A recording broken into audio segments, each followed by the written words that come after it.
Ready. Cool. All right, guys, thank y'all so much for being here tonight. We've got, I'm Caitlin Kane, Director of Player Development with the Texas Blaze. And tonight I'm going to get an opportunity to speak with Coach Chris Herman. She was my coach back at Williams College and is still the head softball coach over there. I've learned a ton from her, not only as a player, but also throughout my coaching career. And she's definitely been my personal mentor. So I'm excited to get to share some of her knowledge with everybody else out there. Coach, thanks for being here. Cool. Thanks, Kate. It was my pleasure and privilege to coach Kate at Williams, and even more pleasure to see her just love softball so much and go into coaching. And I know you guys are already agree, many of you, that Texas Blaze and Texas softball and softball in general should be happy to have her. So thanks so much for having me. I really look forward to sharing at a high level and a little bit of a deeper dive, a bunch of tools that I think have really been a game changer for my career. So I want to give you a little bit of a backstory that I started coaching right out of college many years ago, over 30 years ago. And it really was 25 years into my college coaching career when I sort of had an awakening that I wasn't doing a very good job. And we had won a lot of games, and we were successful, and had some great players and championships and all of that. But we weren't as successful as we should have been. I just had that feeling. And so I made a whole bunch of changes. There's a lot more to the story, of course, many people who helped me along the way. But dug deep into really what I was all about and why I was in coaching and what I had to offer my teams, and came out the other side with a whole bunch of changes. So I'm really excited to share this. And I want to say up front that a lot of people think this is like this cheesy, non-physical, not for me. This is intuitive stuff. And I'll just say, I think you're wrong. And hopefully you'll take a moment to dig into this stuff. Some of the stuff I know some people are watching live, some people are not, but there are some sort of workbooky kind of activities in here. I encourage you to do them and to spend some time with pen and paper as much as you enjoy spending time with bat and ball, because I think it can be a real difference maker.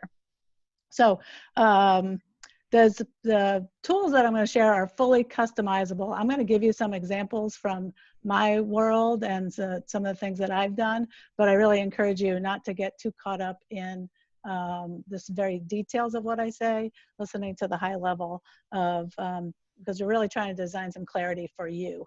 And I can't say enough how the customizable is the key word here, and also tools, that it's something that you will install or implement in your system. So I'm going to share my screen with you here as well. So this is obviously a gimmicky little machine here that will, that you can see how I'm valuing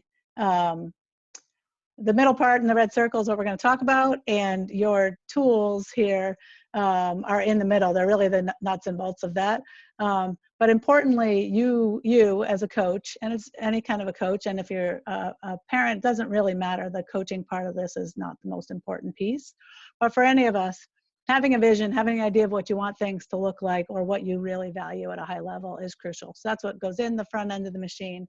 And then, as we're calling this webinar, Making Winning Easier, I put winning as the output, although we all know that actually winning on the scoreboard is not always the most important thing, but I'm not afraid to say that it's a goal, that if they're keeping score, we want to win the game, but winning could be performance or success on a lot of other measures. So we're not really going to talk about the winning so much. We're going to talk at the start about the vision part and then about the tools in the middle. So you also can see on the screen there my phone number and my email address. You're welcome, anybody, to shoot me a text or reach out anytime. I'm a sharer, and we'll get after that. A couple more things. This is the evidence. I like to show these stats. First, they make me pretty happy, but this is it. The changes really started being made in 2011, 12, 13. Caitlin was there as a player and as a coach when a lot of this was going down, and was actually a big part of it on all angles, and implemented a bunch of changes at a high level and at a really granular level. And I think the evidence that shows on the screen really does, I don't usually like to look like I'm bragging about this stuff, but that's a pretty big difference, so I'm showing it to you. It's my favorite cartoon. Clarity is our key word in my world, and clarity is royalty. So you can see, Batman asked Robin to bring him the Batmobile, and that's what Robin brought him. So I show this a lot. So there you go. There's your Batmobile. So sometimes we just say, like, when there's confusion between people, people aren't getting the message across, just like Batmobile, and then we can restart. We know what we're talking about. And then as I run through here quickly at the beginning, this is a equation that I put together this winter, just off the top of my head, is like, what is it that gets you to win big trophies? And really was focusing on the luck component, right? That you need to have luck to win the very last game. But the winning can come from a combination of, obviously, players, effective coaching, right? Understanding the game, as well as the non-physical things like accountability, and then this intentional culture. And intentional culture can be like in a 10U game or a 10U practice, like, what is it going to look like? So, I've had all of my experience coaching at the college level. I don't think it's that much different from when I've dealt with younger teams. So there's my high level equation for you. I just want to clarify one thing before we go, that people talk a lot about the word culture, but I think that in all teams, in a program like the Blaze, where they have lots and lots of teams, culture is like the Blaze has their culture that goes across all teams, and environment can exist within a team. So I just put together a few bullet points here to be clear about that. Culture is long-term, sort of a forever thing. Environment is right now. In our program, Williams softball is the culture, but the 2020 season, if there had been a 2020 season, would have been the environment, that team. And things like inside jokes and current events, and what uniform you're wearing and what music's playing are environmental things, and players tend to have a lot of input on that. And that culture is a higher level thing. Players have input on that, but coaches are really responsible. And I think all of that is encompassed by the idea of tradition. And I say that I think all this is pretty obvious and clear, but when you put it on paper and you think about, hey, what do I want my culture to be like? That could be as families come and go, right? As you evolve as a coach, as players come and go, the culture may stand. The things that are foundational for you may stand. And, I can look at some old pictures and we see some pretty bad uniforms, and I remember some pretty bad jokes. That's the environment. They were cool in the moment. Were they? They were. I'm not showing any pictures of Caitlin in some of those extra cool uniforms, so I should have thought of that. Yeah. All right, so we're going to start with the main things. I used to call the main things core values. I now just call them the main things. Core values sounds a little, I don't know, a little resume-like, and not enough like get dirty and really commit to them. So the main things are, they've evolved for me as I've thought about this intentionally, but really they haven't evolved much. So we're going to talk about the main things. The next few minutes, I'm actually going to ask you to play along. If you're watching this later, that's fine. You can stop the video, and I will probably go a little bit fast if you're trying to do this live, so as not to slow it down too much. But we really want to talk about the big picture. Like, what are the main things for your program and for your people, but first and foremost for you as a human and in the softball realm. Okay, so what are the things that are most important to you? And I'll be giving you some examples. So as I said, we've called them the core values, guiding principles, all those things. But by calling them the main things, like, we're able to keep the main thing. Like, what is the most important thing now? So as I said at the beginning of the webinar, the idea of thinking about this stuff doesn't always sound as fun as learning some new hitting drills, or how to position our defense, or kids getting faster, and those kind of things are all really important. But this doesn't get talked about that much, and it is something that I have seen such an incredible change for myself personally, and for many coaches that I've worked with. And I do work with coaches one-on-one and a professional coach outside of my softball job, and in all sports. And it's been every day I work with somebody, it's life-changing to watch them get excited about it. So I really appreciate this. So thanks for following along. So we're going to start with your notebook. This is like a whole list of words. We're not going to stay here very long, but these are some things that somebody might feel about themselves or value. It's kind of a three-part process here. And why this is important is, again, we want to have some clarity for ourselves, for our families, and for our players. And bottom line is coaching is hard. Coaching is really hard, and it takes some intentionality. I encourage you to look at this, and you can circle them or write down in your notebook, like, what are some things that really fire you up? Like, what are some words that you would really be excited about? Kate, this seems like a really good opportunity for me to use you as a guinea pig here. Do it. Yeah, so give us three that you think are like, would be main things for you. Okay, accountability.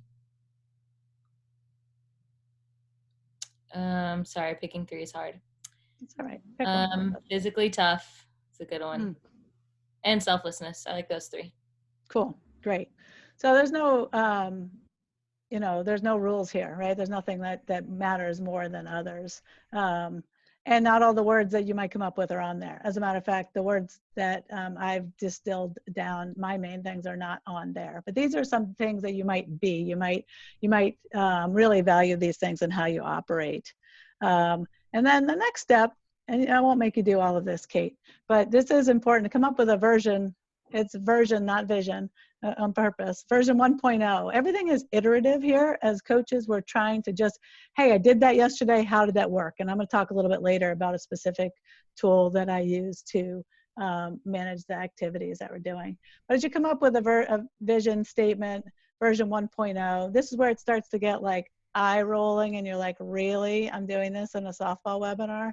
But yes. And for me, the words that I chose were curiosity, positivity, and energy, I think. And then I created this vision statement, which is, yeah, it's high level. I'm curious about the world, and I'm inspired to customize my own experience and push people to get better, essentially. That was my version 1.0. So again, as you watch this later, you can pause this. And the putting pen to paper, lots of neuroscience that you can read about that proves that actually writing things down improves your thinking and improves your output. And then the next piece is, this is a lot of fun too. This is way easier. What do you complain about and what do you celebrate? So when you go home and you're talking to your partner, your parents, your pet, what does the dog know that you hate, right? Who's the one kid whose name is always on your mind? Like, for me, it was Kaylin a lot. No. You know what those things are, right? Like, can't get the bunt down, or like, boy, Susie, again today, I just didn't feel like I could get through to her, or, that family was late again, or whatever, right? What are the things inside and outside of softball? And asking other people to tell you really works. Like, if you went and asked your husband or wife to be like, what is it that when I talk about softball, they could come up with some things for you. They really, really could come up with some things for you. Kate, is anything coming to mind for you that you just complain about or celebrate? I celebrate when people are loud. I enjoy a lot of talk, and I try to be relative with just that person being loud for them, not everybody having to be the same level of loud. But I complain when people are lazy or when there's a lack of hustle. So those are the two that would come to mind. One of my coaches, Kaylin Adams, she's on here. She coached with me in high school ball and with Blaze, and I'm sure she has a list of a million things. Perfect. Well, we should get her on here. Type them in the chat, Kaylin. Type them in the chat. Yeah. And what does lazy look like? Negative body language. What kind of negative body language? What does that look like? Maybe slumped shoulders, the face that you're expressing if your face looks negative. Just things that look like they're taking away from the energy, or even being neutral versus being positive. Gotcha.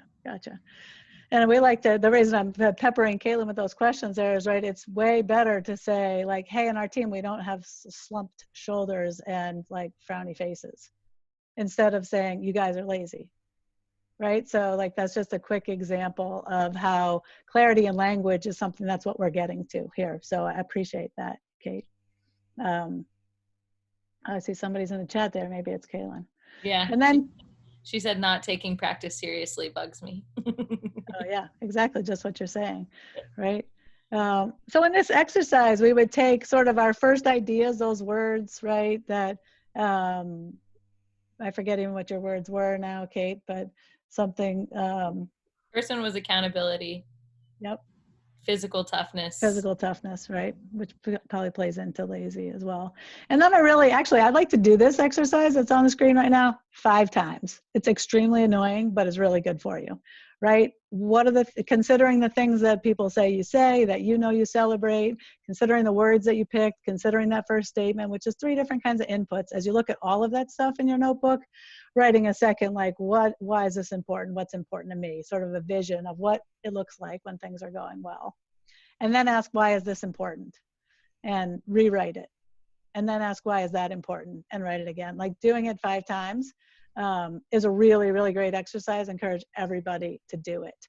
And then the output of this really is the main things. So we're not trying to get this high level vision statement. We're trying to get the words. So for me, they're communication, enthusiasm, and consistency.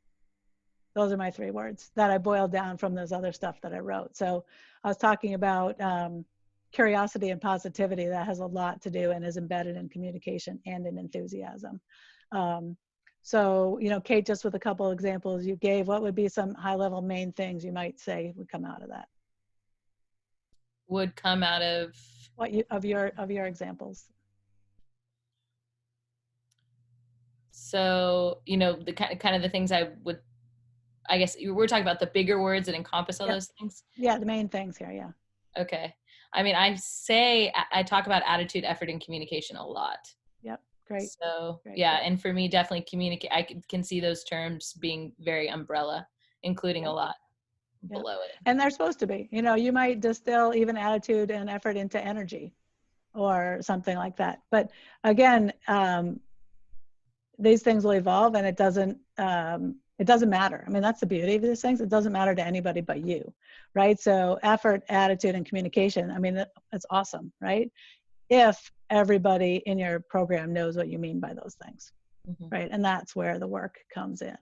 The real work comes in there. So really, when we get to your main things, again, I said, and I didn't put them up here, but communication, enthusiasm, and consistency.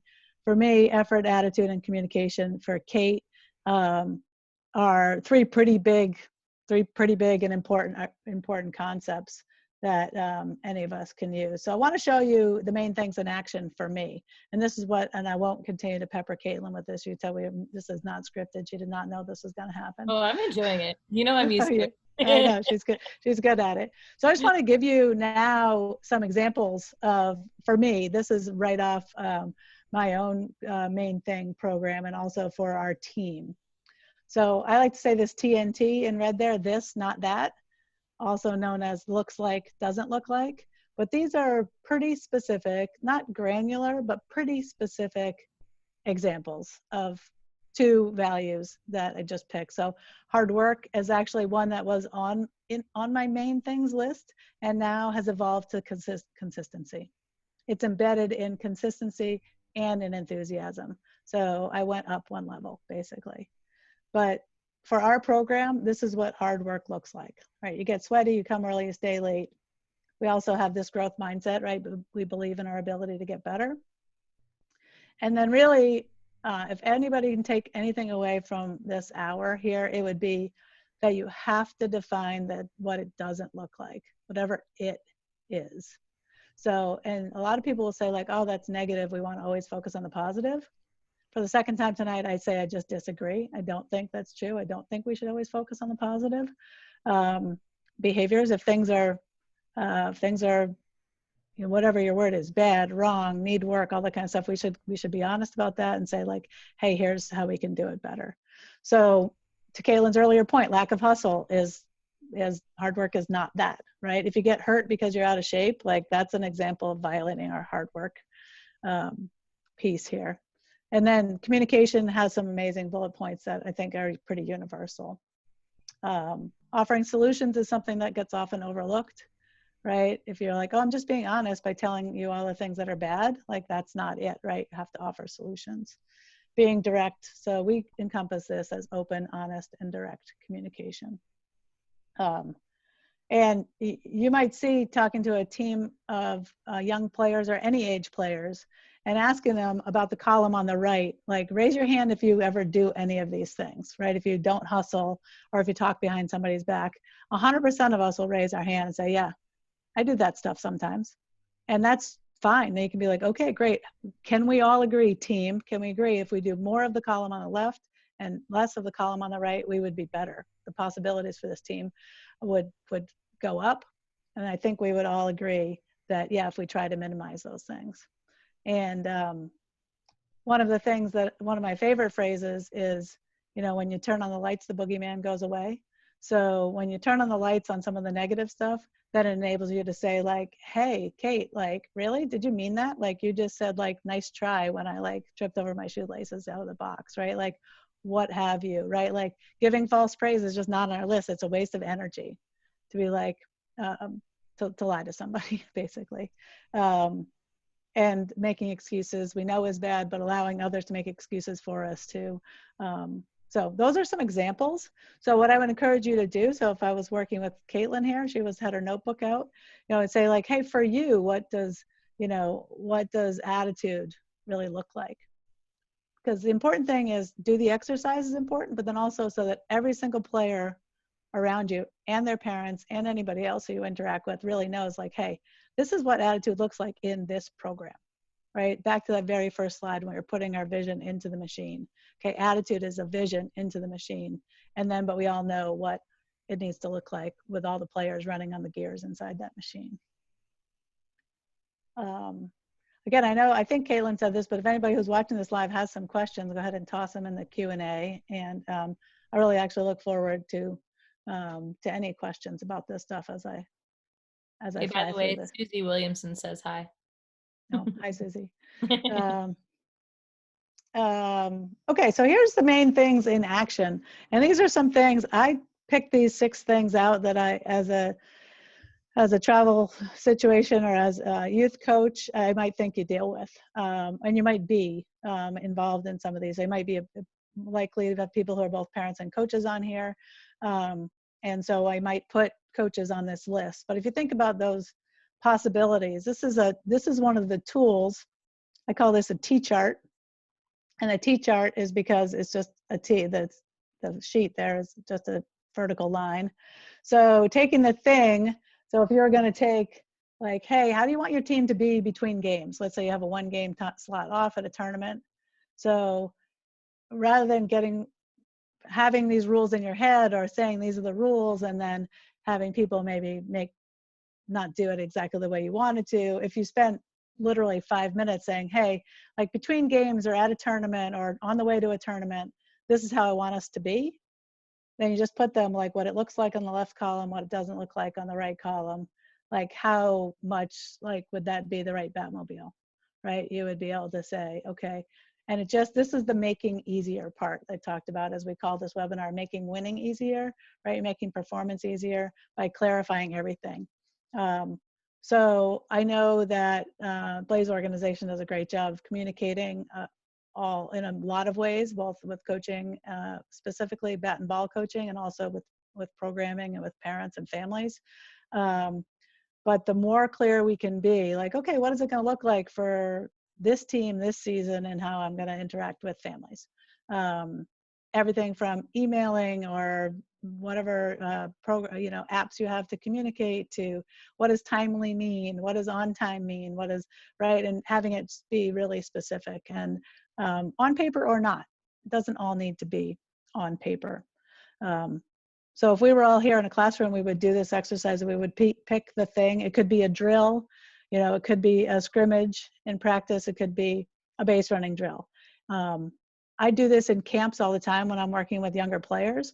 We have a camp, gather around in the beginning of any kind of a situation, like even the whole camp. Okay, like if this camp itself, what is it going to look like if it's great? And I ask the players, and they say like, it's going to be fun. I'm going to meet a new friend, right? I'm going to learn something.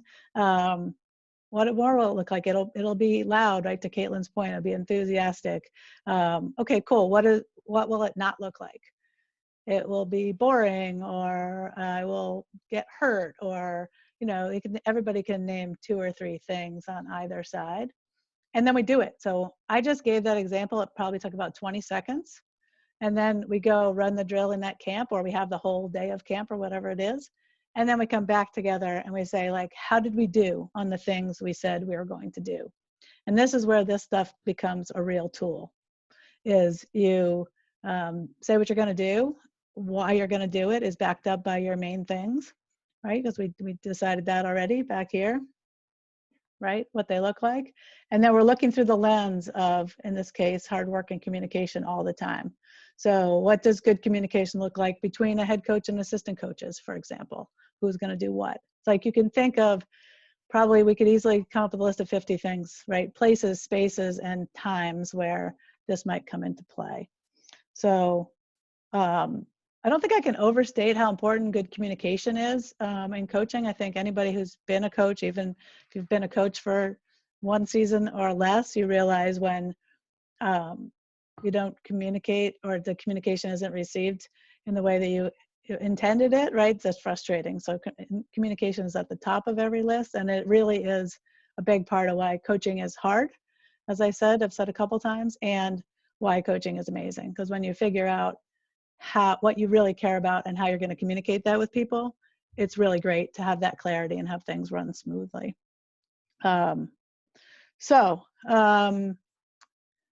Kate, any questions that you have, or is anybody watching this sucker live that has a question? No questions from live people yet, Okay. but I'd be curious to know when, a normal season, not 2020 season, when you're with the Williams team, how often are you doing these kinds of things with the team? Yeah, so we do like the big stuff, like the writing on paper and things like that. We do that probably, a couple times a year. We at least look at it, but it's like, revising a paper is a lot easier than writing it the first time. So writing it the first time is really a coach's, I think, responsibility to get a good draft, and then the players can weigh in, or families could weigh in. But we have this stuff embedded in our program all the time. Like literally, like, hey, what's it going to look like? What's it going to not look like? Gets asked like daily for sure, if not more often, especially in practice, right? Or like, hey, we have, could be anything we would do even off the field. Like we have this event coming up. Like what are the key components, right? And we're just always reminding ourselves of the lens through which we look at things. Or it's embedded in like goal setting with players, which I think could work for any age, right? Like, hey, you just moved up to 14s or 16s or something. Like, what do you want this to be like for you, right? And and then the player can. So it's a system, the framework. As I said, it's fully customizable. So that the bullet points aren't that important to me, right? But they should be important to each of us, what our own bullet points are. And players could have their own things. A kid could say, they might have outcome goals. I want to earn a starting position, or I want to win an award, or I want to win a tournament, or I want to, those kind of things. But they also may say, I want to get better. And then the coach's job is to say, well, what does better look like, right? What are the things that you want to get better? So I do that with my players all the time. And so both like in conversation and on the field. But that whole idea, and even post-game, our post-game conversations are pretty predictable, right? How did we do on things we said we were going to do? How did we do on how was our communication? How was our enthusiasm? How were we consistent? And then also on some of the more softball specific stuff we might have talked about. So if you guys on your team with your culture, if you have someone who violates or who does one of this is what it doesn't look like, what is your team's language like? Have you found them to hold each other accountable really well? And what have you seen that works and that doesn't work? Yeah, great. Nice use of the language there, Kate. That's great. We have had kids they don't necessarily want to be there, but they haven't figured out how not to be there in the negative part, right? I don't think haven't had too many people who come in and just want to blow it up.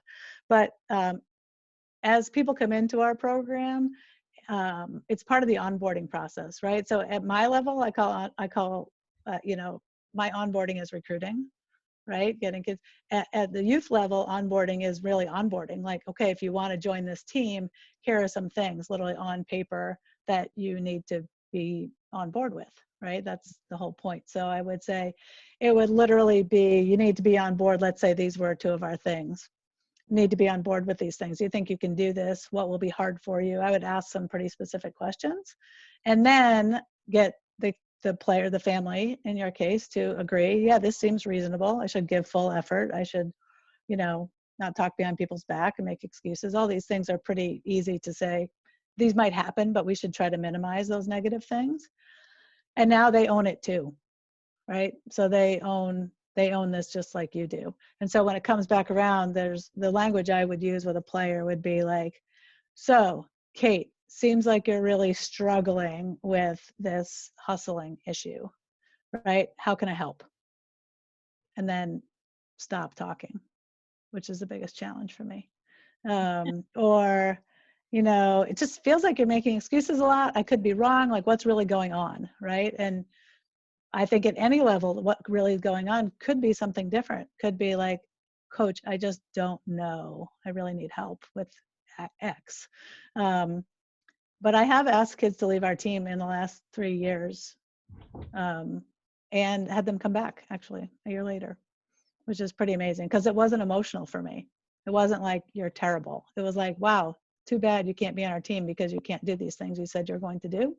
Mm-hmm. And if you can, like, and the players were all down for that too, very much so. Like, well, if she can do what we all have agreed to do, then sure, we'll have her back. And I was really proud, actually. I was very, very proud of that. It was a big moment, and it really spoke, I think, to this process. So what about athlete to athlete communication when it comes to looks like, doesn't look like? What do you expect from your athletes as far as, their communication with each other? Right. So the language, the common language that's embedded in this is really a big part of it. So if we have that common language that I was just showing there, I know there's nothing up there now, I took it down. But the idea of withholding false praise, withholding honest assessment, let's say, like that's like kind of, those are our words and it's kind of big words and people wouldn't necessarily use those words, but they might say like, hey, like, dude, like, don't lie to me, right? We said we weren't going to do that. So they do really hold each other accountable. So it's interesting. You mentioned the word accountability earlier, and lots of people go to the word accountability as a main thing. For my money, as this has evolved for me, accountability is like all of it. Like my question would be, accountable to what? Right? And in your example, it would be accountable to having a good attitude and, to have engaging in the right kind of communication. So accountability is the umbrella term. But yeah, our kids are good at it. And honestly, because it's all on paper and they've all agreed to it, and it's on one piece of paper, it's not like a big playbook full of stuff. They've all agreed to it. It actually is, we talk about the fact that, yeah, it's not easy to hold your friends and teammates accountable, but can you do it? And they're like, yeah, I can do that. Okay.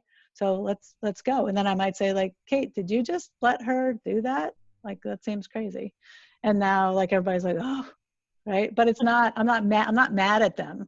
It's just like stating a fact. Like, yeah, I said I wasn't going to do that and I did. So I'll stop or I won't be on the team, which has happened before. And I mean, I would imagine most championship culture teams, coaches would have a similar answer, right? As far as to that player to player interaction. Yeah, it can't work because coaches are, I view my job as creating the conditions for a great team to sort of evolve, right? Like I just create the conditions, and a big part of it is what you're asking about, which is how can they hold themselves accountable to, we call it the Williams way. It's like all of it. We've developed some fun little tools around it that I think anybody can do. Like right now I'm in the middle of actually on my social media posting the rules, like the rules of of engagement, which are like we have 98 rules. It's a shout out to wedding crashers that we have in rule number 76. Yeah, I knew you could. Rule number 76, right? No Yeah, excuses, play like a champ. like a It's the only champion. one that's still there, right? The rest of them are all of our own rules, but they range from leadoff walks will kill you, which is rule number 1, to rule number 98, which is assume positive intent, right? And that's just one of the things. So there's literally all these rules. So it's actually been pretty fun. I'm only on day 6, rule 6. I just posted it. So You didn't anyway, leave, you didn't leave uh, on there, never leave a fellow crasher behind. That one didn't I make didn't. No, the a lot of the wedding crashes are really not that appropriate for the for yeah, the. totally. But the idea was really fun, and actually, I did the first like 85 off the top of my head in like an hour one day. Like, what are the things that you believe in? Like, what are all the words? So that's where like rule number 70, the boogeyman. When you turn on the lights, the boogeyman goes away. That's one of my favorites. I mentioned that earlier. So I wanted to show the crew. So this is, I'm going to go back to the slide, and there's one big important tool that I'm going to get to after this. But this is, so we have the main things, which is like just a couple of high level concepts that we will define. But then of course there's lots of other things that really matter, right? So it may look familiar. This is mostly stolen from Brett Ledbetter and What Drives Winning. And I know it might be a little small for you, but being curious or disciplined or loyal or honest and trustworthy and respectful, all those words are really important. And they might be on somebody's main thing list, but even if they're not, they're things to consider. So you can see I define these things for us as well. I'm going to move forward into the one sort of overriding tool that I use and show you it in action before we finish up. Kate, keep me honest on the time. Mm-hmm. You have 20. Okay, perfect. Hopefully, great. So this is the pair process. It's a pretty good looking pair. I could not put that pair up there. It's but this plan, execute, assess, and then repeat or rinse and repeat is really something that I've talked about already tonight, and I will always talk about is this idea as I keep this in my head, and this is not novel, it's not something I made up or that people haven't worked with before, but I really apply it day to day in my coaching. I'm like, okay, what are we going to do? And what is that going to look like and not look like? And then we go ahead and do it, right? We execute the thing. And then we come back and say, did we do what we said we were going to do? So the first part, the planning, the like all the core values, all that stuff is setting the tone, setting the framework for the assessment, right? So we've heard the phrase, you can manage what you measure.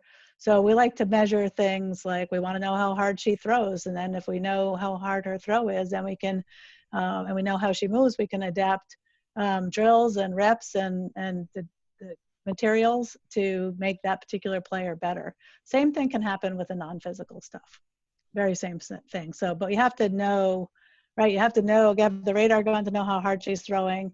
You have to be able to look at her and see what her body looks like, how the mechanics are, and then identify the right drills and words to get her to be better. It's the same thing here. So that's the pair process.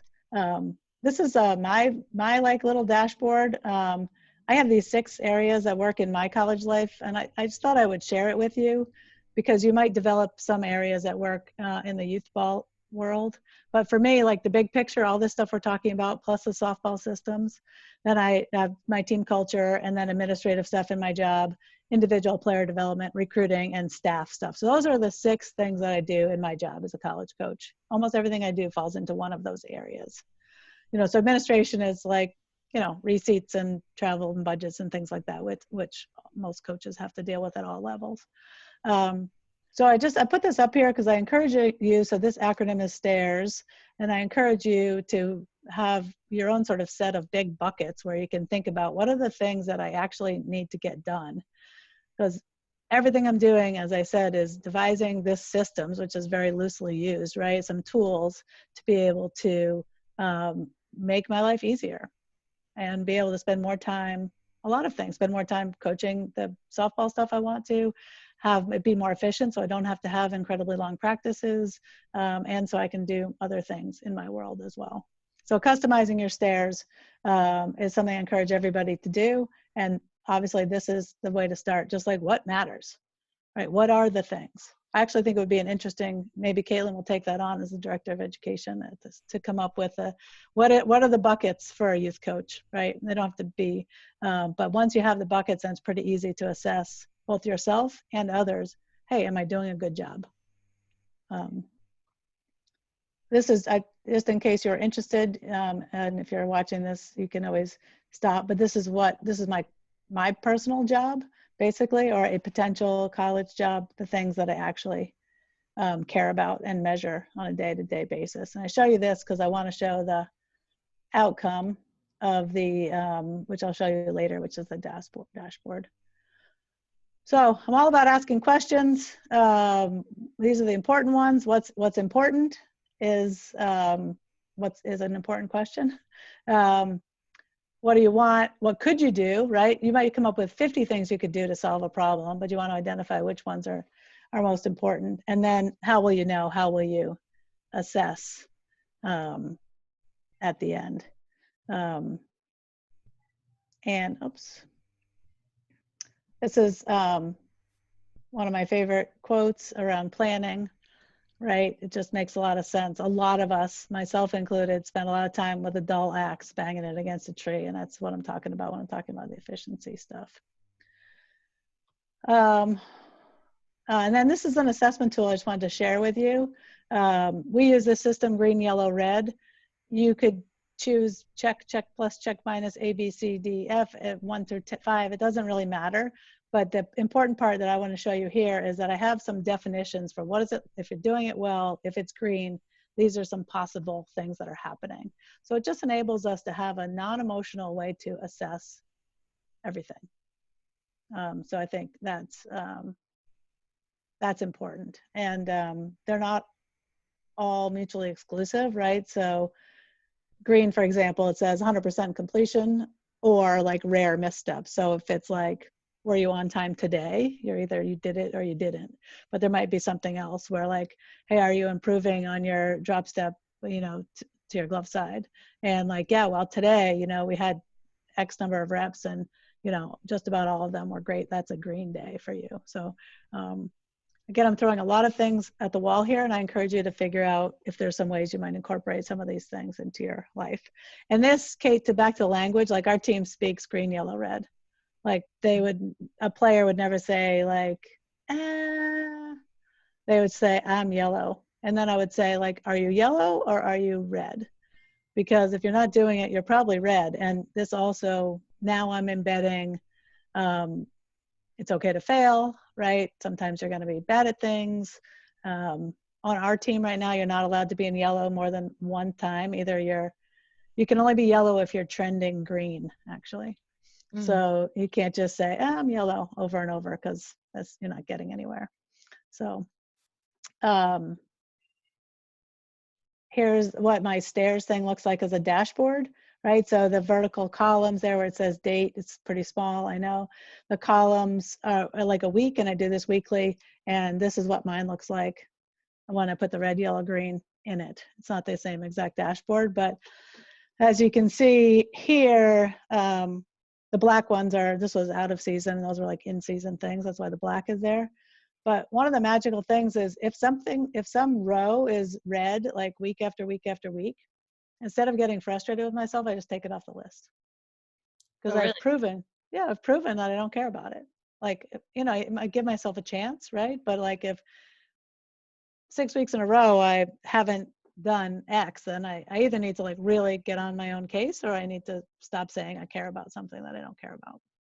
Can you give an example of something that you took off your list? There's probably like working out regularly up there. No. I think there's a lot of things around the way I run like practices, for example, like posting a practice plan 2 hours beforehand with full detail of what's going to happen in practice every day. Like a lot of players would like that. I think it would be great if I was that organized, but that's an example of something that was on my list that went away, rather than just being like, oh, I'm bad at that again. It could also be trying to think of something on the field. There's not that many things on the field, but there might be something that I thought I really cared about and like made a rule about, and then realized I didn't really care about it. So it was like lots of mixed messages. So even though it wasn't like on the dashboard, something like that, by being honest and about is that really important or not? So that's where the rinse and repeat comes in, right? So I made a plan, I did the thing, I assessed, am I doing it or not? And then I repeat it again. So the next time the plan might be different, right? It's just like if you have a group of kids in the cage and you're coaching them, hitting, like, okay, we're going to do these drills. And then you'd be like, did that work? And if it did, great, maybe do more, mix it up, add something. If it didn't work, you're going to want to go back and say, like, did that work? We all know lots of coaches just go in the cage and do the same thing week after week, no matter what. And the kids don't get better. And that's, in my mind, just not okay.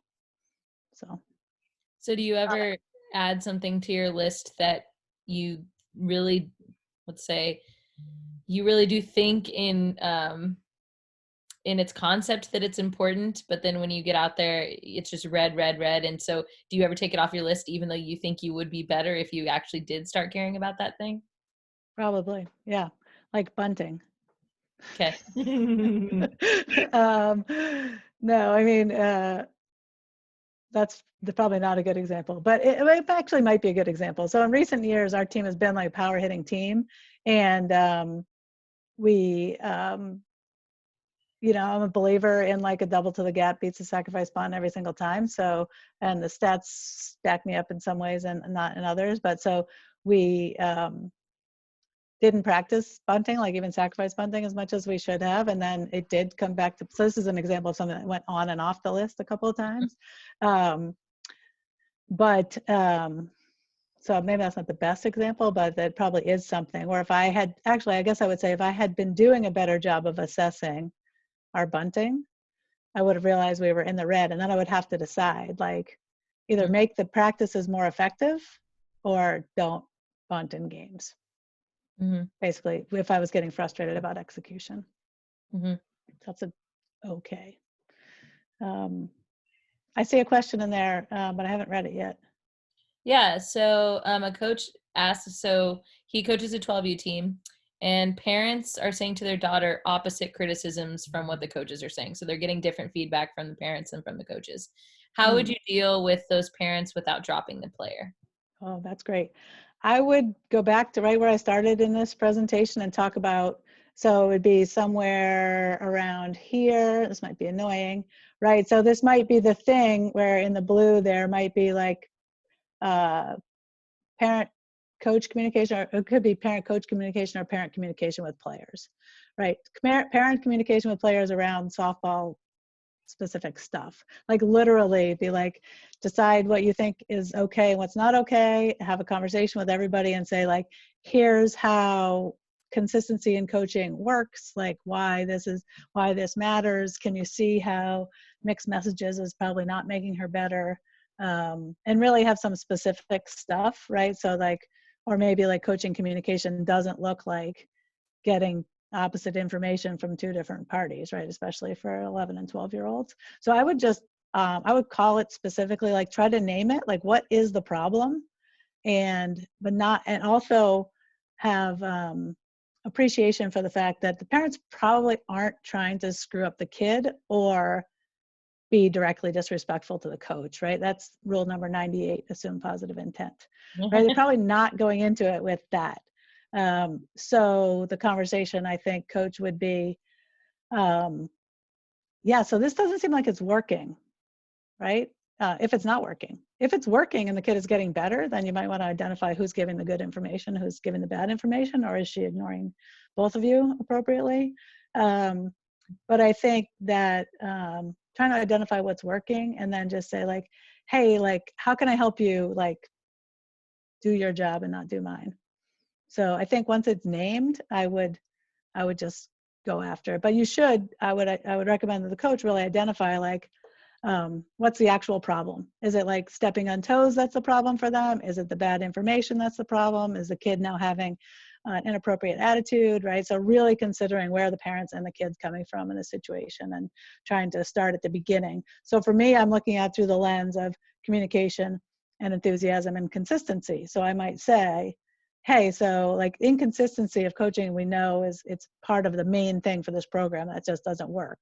So one of the ways that could happen is this kind of communication. So it seems like a lot of talking, but it's actually quite easy for me to answer if I look at it through the lens of good communication and consistency. Hope that helps. Got the thumbs up.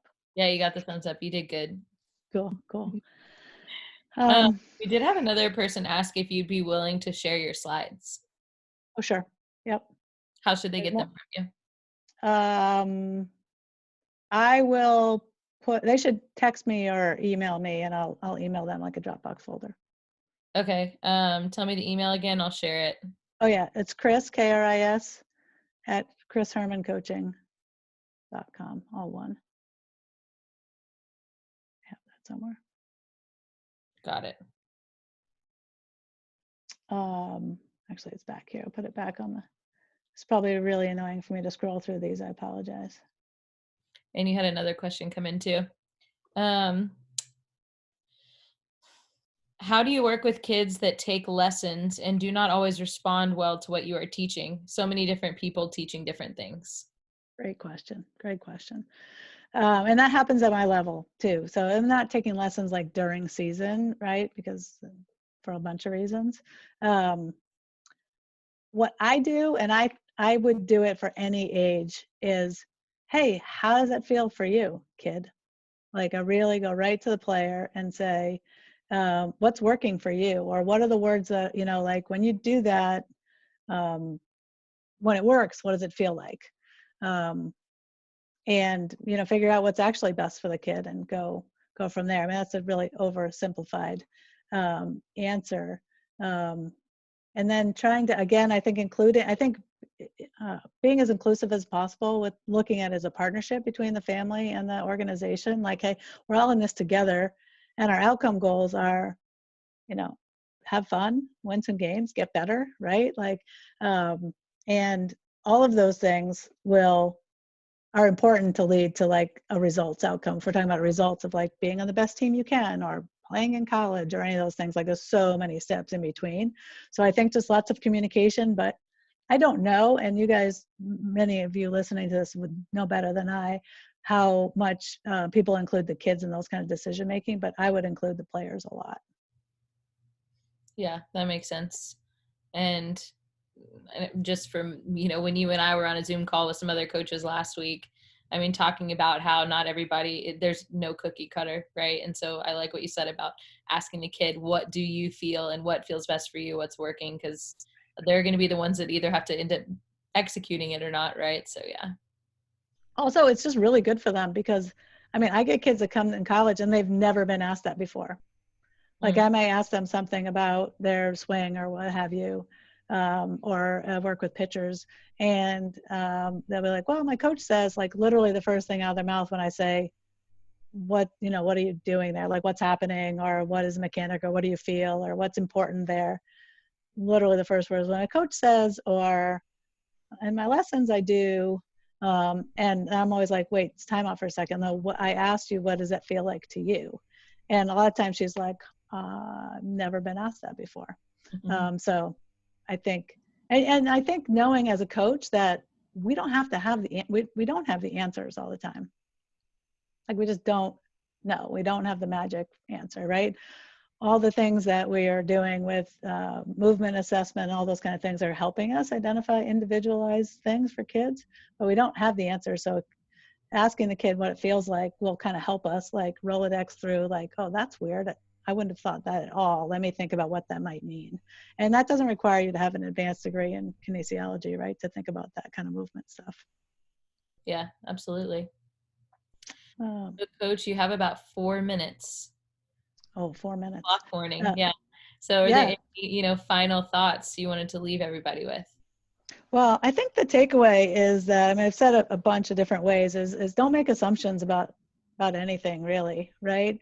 Don't even make assumptions about what you believe in. Like I coached for a long time thinking that I was this X kind of coach and we were going to do this and run through walls and if you're on time, you're late and all these things that I still really believe in, but I was just sort of doing coaching and I wasn't being coach as much as, and that's not like personality thing. Like it just wasn't an inside out kind of thing. So when I took time to really wonder what I was most fired up about, and then I was able to really put that on paper in detail and communicate it with people, I was able to have more success and it was a lot more fun.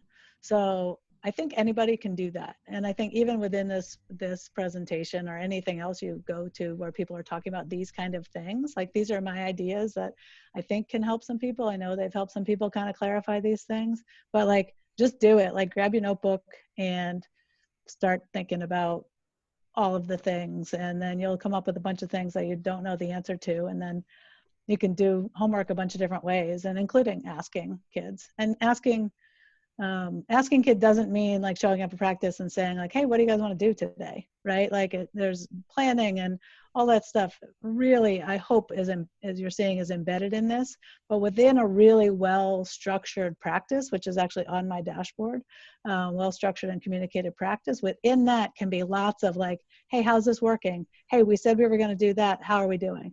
Okay, how many? 10 in a row? Okay, great, let's do it. How'd we do? Oh, why? You know, like boom, boom, boom, and it still can be really fast paced. So I'm not a believer in feelings meetings. I don't like a lot of sit down in the grass and talk about it, but I do like a lot of like stand in a circle and like in the next 10 seconds, we're going to decide how good we want to be for the next 10 minutes. And then the 10 seconds after that, we say, how did we do? And I think that's universal.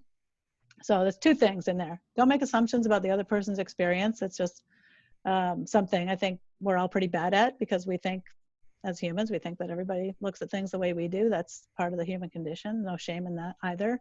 But being aware that people are coming, kids included, from lots of different angles.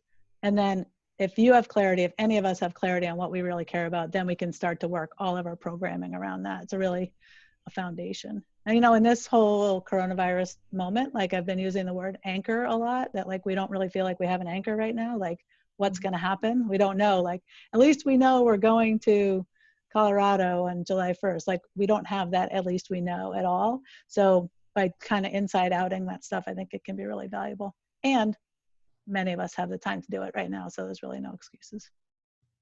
So last question for you. Okay. If you know, there's someone listening to this and they're thinking, oh, I want to be better at these things. And like you mentioned back in 2012-ish, you decided to really reevaluate everything you were doing and you reached out to your coach, right? Your person to help you through all this. If someone is watching this and they want to identify who in their life they should go to help them with this process, who would you recommend they go to? Good question. I think they start asking the people they feel like they trust the most and see who like doesn't run away. But no, I think what can be really great is a couple of coaches, like maybe a couple of people who are here who know somebody else who also either watch this or they think they might be intrigued by it, to be like, hey, can we be buddies on this? Like, let's do this together. Like, let's either jump on a call like this or just grab our notebook or agree that we're going to talk once a week and just really start just using the 4 worksheety kind of things I did in the beginning. Like, what is your vision of what is a perfect or a good world, softball world look like for you? And then what are the areas we might want to look through that lens? So really you're building your glasses and then you're like, what am I seeing? What are the important parts? So I think finding a buddies are always great. You can't go wrong with a buddy. Mm-hmm. And then other people that are I think you'll find that other people are intrigued by this stuff too. And, you know, Kate, you have a lot of information. So certainly people in your organization, I think they should call you. And you can not necessarily do it with them, but encourage them or give them some pieces of puzzle. And I have some, not yet fully formed, but just either using the slides, but also some sort of homework that people can do to get themselves started. And then like take a deep breath and be like, I don't know if this is right or not, but I'm just going to do it, right? We tell our kids to have a growth mindset. So coaches have a growth mindset as well. You can get better at this stuff. Awesome. That's what I got. Awesome. Okay, Coach, I think you nailed it. Awesome. Thank you for spending an hour with us. And, congratulations again on being inducted into the NFCA Hall of Fame. Thanks For so those who much. don't know, she'll be inducted in December. So pretty awesome stuff. It's in Dallas. Come on up. Yeah, I will be there. Over. So. I know. It's cool. Well, Yeah, fingers crossed we can do it. But, yeah, you're right. You're thank right. you so much. Good luck to everybody. Appreciate your time. Thank you. Bye. All right, Coach. Love you. Thank you. Love you too. Bye-bye.